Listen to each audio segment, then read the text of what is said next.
Italy का एक ऐसा गांव जहां लोगों ने अपना खुद का एक सूरज बना लिया है, और भारत का एक ऐसा शख्स जो पैरेलल यूनिवर्सल में चल गया था। उसके बाद जो हुआ वो जानकर आपकी आंखें फटी की फटी रह जाएंगी। और एक ऐसी जनजाति जहां के लोग समुद्र के अंदर ही रहते हैं और कोरियन लड़कों के चेहरे पर दाढ़ी क्यों नहीं होती, वो जानने के लिए बने रहिए वीडियो के साथ एकदम अंत तक। नंबर 9, एक ऐसा गाँव जो साल में 4 महीने तक अंधकार में डूबा रहता है, और गाँव के इस अंधेरे को दूर करने के लिए गाँव के लोगों ने खुद के ही एक सूरज का निर्माण कर डाला।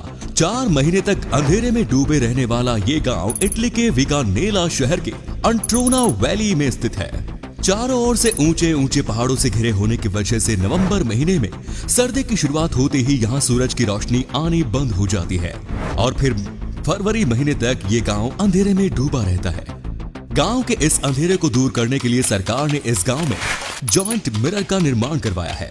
ये जॉइंट मिरर पहाड़ की चोटियों पर बने हुए हैं, जहां से ये सूरज की रोशनी को गांव में रिफ्लेक्ट करता है, जिससे गांव का अंधकार दूर होता है। ये जॉइंट मिरर कंप्यूटर से कंट्रोल होता है और सूरज की दिशा के साथ ये भी घूमता रहता है। नंबर 8, क्या आपने कभी किसी स्मगलर को एक जिंदा बाघ को बैग में डालकर स्मगलिंग करने के बारे में सुना है? 2010 में थाईलैंड की 31 साल की एक महिला सुवर्ण भूमि इंटरनेशनल एयरपोर्ट से फ्लाइट लेकर ईरान जाने वाली थी, लेकिन जांच के दौरान इसके बड़े से बैग को देखकर अधिकारियों को शक हुआ, और जब इसके बैग की जांच की गई तब इसके अंदर जो चीज मिली उसे देखकर अधिकारियों के होश उड़ गए। बैग में बाघ के एक जिंदा बच्चे को रखा गया था। जांच से बचने के लिए शावक के साथ ही कई खिलौने शावक भी रखे गए थे। महिला की चोरी पकड़ में आ जाने के बाद उसे हिरासत में ले लिया गया और शावक को वाइल्ड लाइफ डिपार्टमेंट के रेस्क्यू सेंटर में भेज दिया गया। नंबर 7, दुनिया में बहुत से लोगों ने पैरेलल यूनिवर्स में जाने का दावा किया है। ऐसा ही एक दावा 1965 में वासु भानोट नाम के एक भारतीय शख्स ने किया। नैनीताल में रहने वाले वासु हर साल अपने पैतृक गांव सतराली में अपने चाचा से मिलने जाते थे।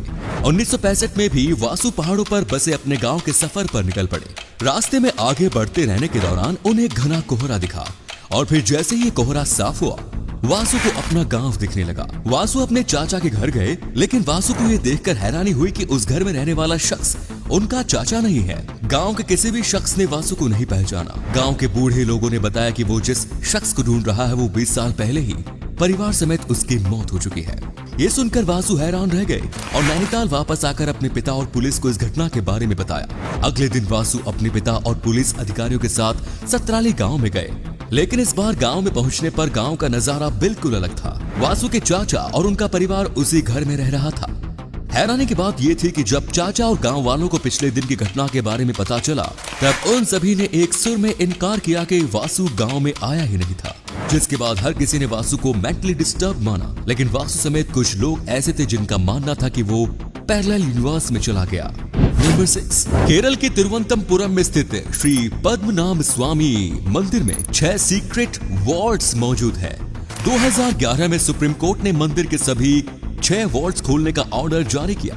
इनमें से सिर्फ 5 वॉल्ट्स ही खुल सके, और इन 5 वॉल्ट्स से इतनी सारी बेशकीमती चीजें मिले कि पूरी दुनिया हैरान रह गई। सभी वॉल्ट सोने, चांदी और दूसरे बहुमूल्य धातुओं के खजानों से भरे पड़े थे। यहाँ मिले खजानों की कुल कीमत लगभग $100 बिलियन है।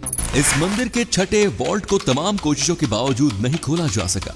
हैरानी की बात यह है कि इसे खोलने या बंद करने के लिए कोई नट बोल्ट, जंजीर या ताला नहीं है।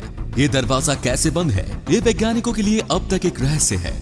माना जाता है कि इस दरवाजे की रक्षा खुद भगवान विष्णु के अवतार नाग कर रहे हैं, और ऐसी मान्यता है कि इसे सिर्फ एक मंत्र से ही खोला जा सकता है। इस 6ठे वॉल्ट में और भी ज्यादा बेशकीमती खजाना मौजूद होने की उम्मीद है। एक अनुमान के मुताबिक इस मंदिर के सभी 6 वॉल्ट्स को मिलाकर इसकी कुल वैल्यू लगभग 1 ट्रिलियन के बराबर है। नंबर 5, हार्पी ईगल दुनिया में पाई जाने वाली ईगल की सबसे बड़ी और मोस्ट पावरफुल प्रजाति है। फीमेल हार्पी ईगल का वजन 10 किलोग्राम तक, वहीं मेल हार्पी ईगल का वजन 6 किलोग्राम तक होता है। इस परिंदे की लंबाई 3.6 फीट तक होती है, वहीं इसका विंग स्पैन 7.4 फीट तक का होता है। जब ये अपना पंख फैलाते हैं तब इसकी लंबाई इंसानों से भी ज्यादा होती है। ये मुख्य रूप से मैक्सिको, ब्राजील और अर्जेंटीना में पाए जाते हैं।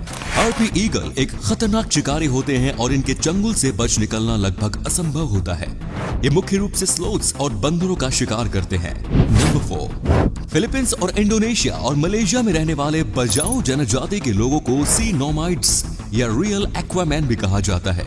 और इसकी वजह यह है कि बजाओ जनजाति के लोग पानी के अंदर रह सकते हैं। जी हाँ, ये लोग बिना किसी स्कूबा गियर के समुद्र में 230 फीट की गहराई तक डाइव लगा सकते हैं और पानी के अंदर ये 10 से 15 मिनट तक रह सकते हैं। सिर्फ इतना ही नहीं, ये लोग पानी के अंदर सब कुछ साफ साफ देख भी सकते हैं और समुद्र तल पर चल भी सकते हैं। इस ट्राइब के लोगों की पूरी जिंदगी समुद्र पर भी निर्भर है। दिन भर समंदर के अंदर डाइव लगाकर ये लोग मछलियां और दूसरे समुद्री जीव पकड़ते हैं और इसी से उनका जीवन यापन होता है। नंबर 3, रोड पर ज्यादातर गाड़ियों का एक्सीडेंट तभी होता है जब ड्राइवर सामने से आने वाली गाड़ियों को देखे बिना ही ओवरटेक करने की कोशिश करता है। ऐसी समस्या को देखते हुए सैमसंग ने अपने ट्रक में एक ऐसी टेक्नोलॉजी का इस्तेमाल शुरू किया है जो इस तरह के हादसे को रोक सकता है। इस ट्रक को सैमसंग सेफ्टी ट्रक नाम दिया गया है। कंपनी ने अपने इस ट्रक के पीछे एक बड़ी सी स्क्रीन लगाई है और ट्रक के सामने कैमरा लगाया है। इस कैमरे की मदद से यह सेफ्टी ट्रक सामने से आ रही गाड़ियों को ट्रक के पीछे लगी स्क्रीन पर लाइव दिखाता है।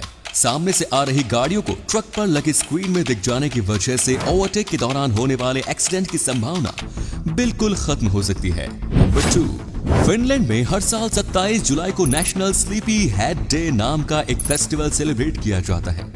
इस फेस्टिवल वाले दिन परिवार का जो बंदा सुबह सबसे देर तक सोया रहता है, परिवार के बाकी लोग उसे उठाकर आसपास मौजूद समुद्र, झील, तालाब या फिर नदी में फेंक देते हैं। इस फेस्टिवल को सेलिब्रेट करने वाले लोगों का मानना है कि स्लीपी हेड डे के दिन जो शख्स सबसे देर तक सोया रहता है वो सालों भर आलसी बना रहता है। नंबर 1, दोस्तों क्या आपने कभी सोचा है कि कोरियन लड़कों के चेहरे पर दाढ़ी क्यों नहीं होती? क्या उन्हें दाढ़ी होती ही नहीं या फिर इसके पीछे कोई वजह है?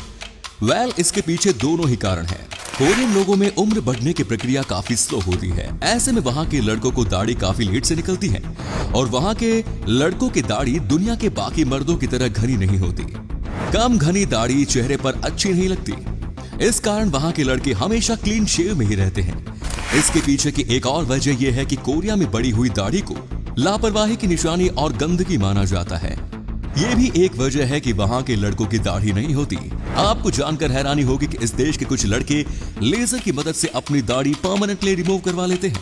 तो दोस्तों, ये थे कुछ अमेजिंग फैक्ट्स। इनमें से कौन सा फैक्ट आपको सबसे जबरदस्त लगा, कमेंट्स में जरूर बताएं। आज का वीडियो हम यहीं पर एंड करते हैं। उम्मीद है आपको ये वीडियो अच्छा लगा होगा। वीडियो को लाइक जरूर करें और अपने दोस्तों के साथ शेयर करना न भूलें। मिलते हैं एक और धमाकेदार वीडियो के साथ। तब तक के लिए अपना ख्याल रखिए। धन्यवाद।